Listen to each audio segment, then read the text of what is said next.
Nouvelles au sujet de la haine ou la violence a fait beaucoup les manchettes cette semaine dans l'actualité au Canada. Bien sûr, on parle bien sûr de la classe politique qui en a été victime. Bien sûr, on sait qu'il y a d'autres milieux qui en sont victimes. Mais malheureusement, cette semaine, la classe politique a été plus touchée que jamais auparavant. Est-ce qu'on a franchi quelque chose? On n'en sait rien, mais bref. Trois exemples qu'on va voir dans la vidéo et tout ça de cet édito du 4 septembre 2022. Alors donc, le passage de la vice-première ministre du Canada, Chrystia Freeland, en Alberta, la campagne électorale au Québec et la course à la chefferie du Parti conservateur uni en Alberta. Bref. Alors donc, si on commence avec la situation de départ, bien sûr, on était en plein début de semaine et soudainement, on apprend que la vice-première ministre du Canada, Chrystia Freeland, qui était de passage en Alberta, a été victime d'un incident qui s'est produit à Grande Prairie. Alors donc, si on décrit vraiment les événements de ce qu'on peut voir de la vidéo qui a été récupérée dans les médias, issue d'une vidéo qui a été postée, qu'on dit dans un groupe qui est contre les mesures de la COVID-19, quelque chose de même. Alors donc, on peut voir dans cette vidéo un homme harceler verbalement Madame Freeland en disant « Qu'est-ce que tu fais en Alberta? Tu es une traître », quelque chose, dans des choses de même. Et ce qu'on peut remarquer, c'est que Chrystia Freeland n'était pas accompagnée de garde de sécurité. Et heureusement, et c'est ça la fin de l'histoire qui est plus rassurant, c'est que elle s'est réfugiée malheureusement dans un ascenseur. Alors donc, imaginez à quel point que vous devez faire face à ces gens qui sont en colère contre la classe politique. C'est assez alarmant. Mais bref, alors donc, la question s'est posée en début de semaine, alors donc, où est la sécurité pour protéger la classe politique à Ottawa, soit au fédéral?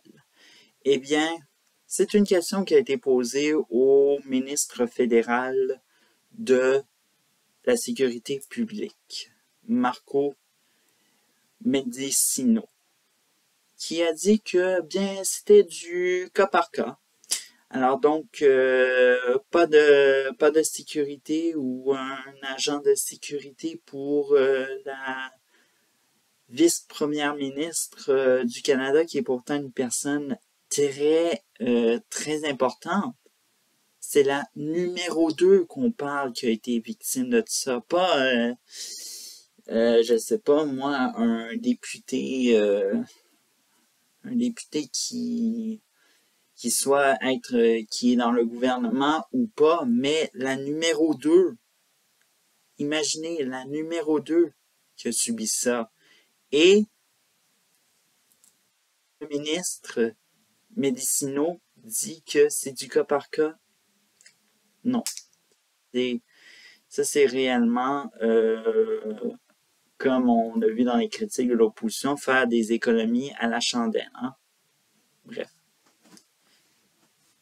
Mais pourtant, malgré tout l'incident qui s'est produit, Chrystia Freeland dit avoir passé un excellent passage en Alberta. Et bon, malgré l'incident, bien sûr, alors donc, ce qui est totalement rassurant, mais l'incident peut tenir comme leçon et on en espère.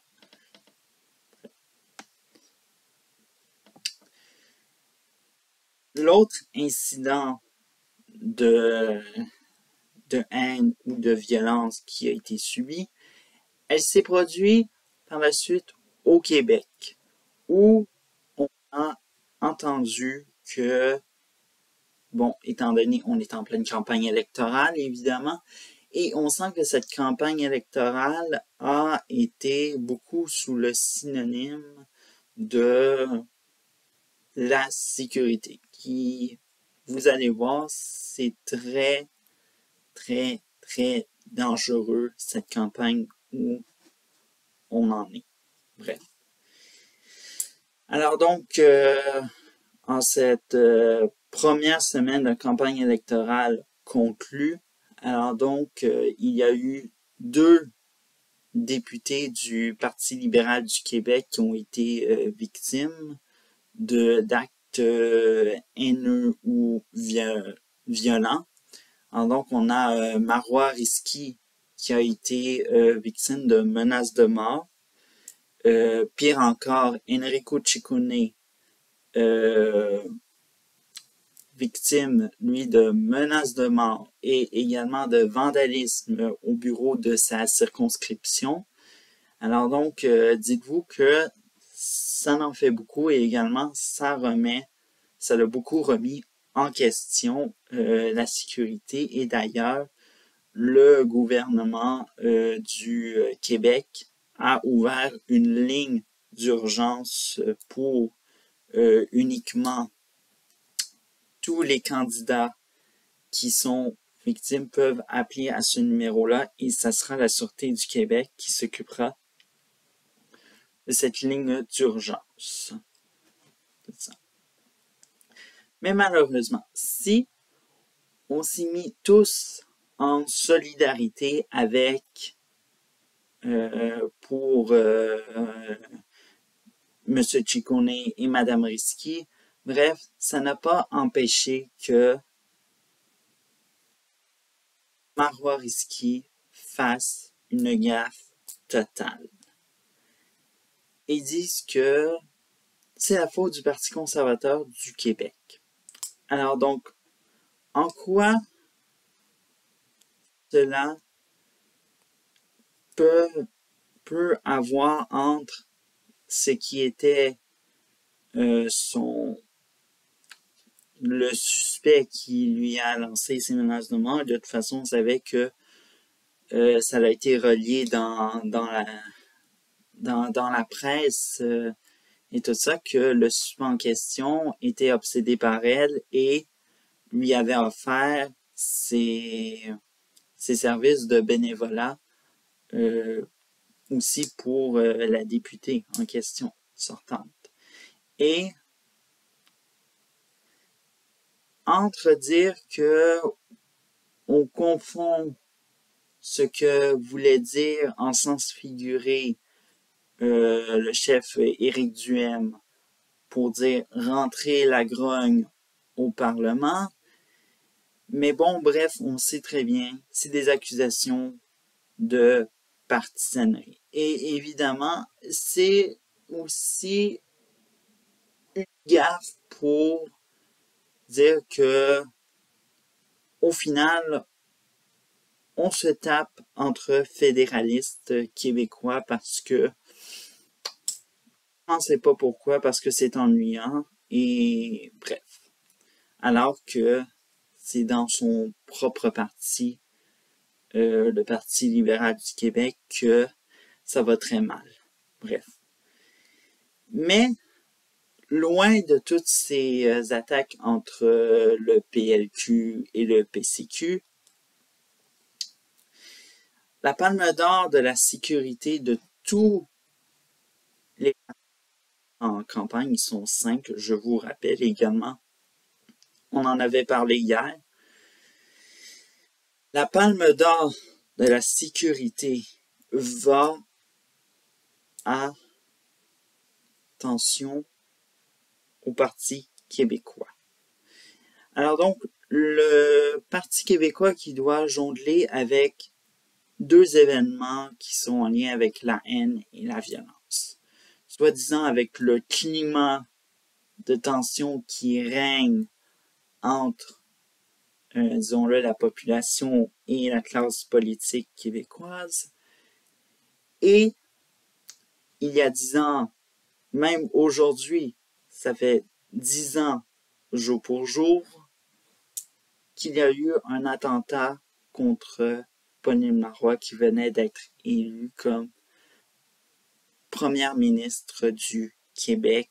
Et évidemment, on sent que avec ce qui se passe avec l'écart entre 2012 et 2022, ça leur a mis beaucoup de choses au PQ et on peut leur comprendre de qu'est-ce que ça veut dire. En effet, il y a des hauts dispositifs de sécurité. Bon, ça va à ce qu'on a vu, ça va. Les hauts dispositifs de sécurité, on en parle lorsqu'ils sont à l'extérieur. Et évidemment, Paul Saint-Pierre Plamondon, le chef, va se confier à la presse en disant qu'on lui a proposé des gilets pare-balles. Vous voyez à quel point que le Parti québécois ne veut pas commettre d'erreurs ou faire va avoir le minimum de failles de sécurité pour ne pas vivre un tel événement de cette sorte. Bref, tout ça. Et bien sûr, pour finir, le troisième exemple qu'on avait, la course à la chefferie au Parti conservateur uni. Bon, vous le savez tous, de ce printemps, Jason Kenney a démissionné de son poste de chef et bien sûr, il va devoir démissionner comme premier ministre, bien sûr, à la fin, lorsqu'ils auront choisi un chef le 6 octobre prochain. Évidemment, il y a eu bien sûr des dénonciations, bien sûr. On sent que la parole chez les politiciens et les politiciennes, peu importe de quel niveau ils sont, évidemment, ça n'a pas empêché de dire que c'était une parole qui s'est délivrée pour dire que oui, moi aussi j'en reçois et j'en suis totalement tanné, évidemment, énorme condamnation, on pourrait dire. Alors donc, les dénonciations qui ont été les plus attendues, évidemment, et mentionnées, ce sont celles de Brian Jin et Travis Toews. Excusez-moi, c'est la première fois que j'essaie de prononcer ce nom-là, et je savais que j'allais m'en fâcher. Bon. Alors donc, Toews, qui, étant donné qu'il était ministre des Finances à l'époque où la COVID-19 avait éclaté, et tout ça, eh bien, il s'est retrouvé mentionné dans une publication sur Twitter en disant qu'il fallait le pendre, et tout ça. Et évidemment, on s'entend que lorsque on voit de telles choses de même, c'est assez choquant en tant que personne, évidemment. Et il faut savoir que, évidemment, que ce candidat à la course à la chefferie du PCU, c'est totalement porté plainte à la GRC de la province de l'Alberta et évidemment a acheminé toutes les preuves qu'il avait pour faire arrêter ces personnes-là qui ont fait ces genres de commentaires à son endroit, évidemment, Alors donc, non seulement la GRC de l'Alberta, mais aussi les shérifs qui sont un peu, je pense, la police municipale en Alberta. Je sais pas trop, c'est la première fois que j'entendais ça. Mais bref. Alors donc, évidemment, si on voit du côté de Jane, qui, lui, a été menacé par téléphone, et aussi, il y a eu des menaces envers sa famille. Et on s'entend que lorsqu'on est en Alberta, bon, qui a été une province assez, on pourrait dire, moins stricte sur les restrictions sanitaires, on peut s'entendre que il y a eu peut-être un manque de contrôle de la population, évidemment. Alors donc, voilà ce qui arrive lorsque, soudainement, on tente, excusez-moi, on tente de faire calmer la population et soudainement dire que on arrête le cirque et voilà, tout ça. Et de plus, je pense, je me questionne évidemment si comment vont réagir ces gens si Brian Jane ou encore Travis Turow va être, je veux dire Tories, va être le prochain chef du Parti conservateur uni. Attention, hein? C'est arrivé. C'est déjà arrivé une fois, hein? Quelqu'un qui a dit sur les réseaux sociaux qu'il fallait assassiner le premier ministre du Canada et le premier ministre du Québec. Il s'est retrouvé face à la police. C'est pas moi qui le dis, c'est la loi qui le dit. Et tout ça. Alors donc, bref, voilà ce qu'il en est pour tout ça. Et évidemment, avec tous ces événements et ces trois événements, on peut se questionner de qu'est-ce qu'en pense le premier ministre du Canada, Justin Trudeau. Bien, il fut questionné dans une conférence de presse et parmi l'une de ces conférences de presse qui était en anglais et que Rebel News a relayé,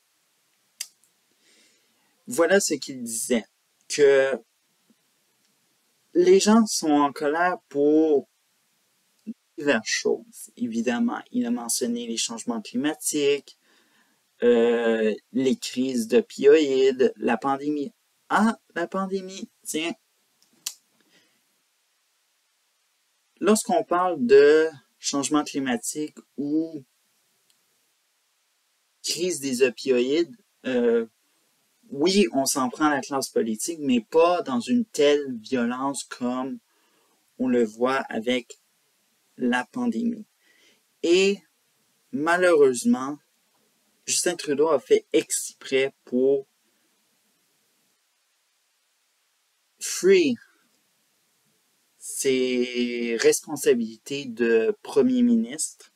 Et on peut s'entendre que ça s'est passé un peu partout au Canada et un peu partout aussi à travers le monde, de voir des dirigeants fuir leurs responsabilités et en disant que ah, c'est la faute de la pandémie, c'est la faute de la COVID. Non, c'est pas ma faute. Non, je peux rien faire. C'est pas ma faute. Non, non, non. Tout ça. Il y a vraiment énormément de choses que reprocher à la classe politique, qu'elle soit fédérale, provinciale ou territoriale. Et ils vont toujours nous expliquer la même raison, que c'est la faute de la pandémie, c'est la faute de tel ci, c'est la faute de tel ça. Malheureusement, fuir les problèmes, ça veut dire l'équivalent de ne pas avoir le courage de diriger un pays, et même une province ou un territoire. Malheureusement, il faut l'admettre, la classe politique est responsable de quelques problématiques actuelles au Canada et il faut le crier haut et fort, évidemment. Et actuellement, il y a toujours ces problématiques. Et qui en est responsable? Ce sont les politiciens, pas la COVID-19. La COVID-19, on dirait c'est devenu une excuse un peu pour ne pas admettre en vérité, parce que évidemment, s'ils admettent, il se peut qu'ils se fassent demande directement qu'ils soient destitués, évidemment. Bref. Alors donc, c'est ce qui conclut cet édito du 4 septembre 2022. Je suis Jeff Rose. On se retrouve pour une prochaine vidéo.